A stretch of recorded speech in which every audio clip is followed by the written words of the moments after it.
ভগবান রাধারানীকে জিজ্ঞাসা করেছিলেন, রাধে তুমি আমায় ভালোবাসো? রাধারানী বলেছিলেন, হে গোবিন্দ তুমি আমার কাছে জানতে চাইছো আমি তোমায় ভালোবাসি কিনা? কি বাবা, ভগবান দিয়ে যদি কোনো ভক্তকে বলেন যে তুমি আমায় ভালোবাসো,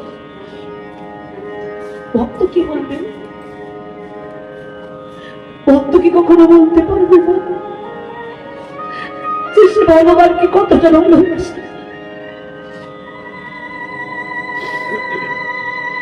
সেই দিন রাধারানী বলেছিলেন, হে গোবিন্দ তুমি যদি আমার ভালোবাসার কথা জানতে চাও তাহলে তুমি ভগবান সেজে দেখো না।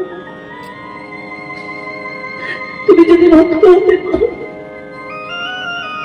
তাহলে বুঝবে যে ইহজগতের ভক্তরা তোমাকে কতটা ভালোবাসে।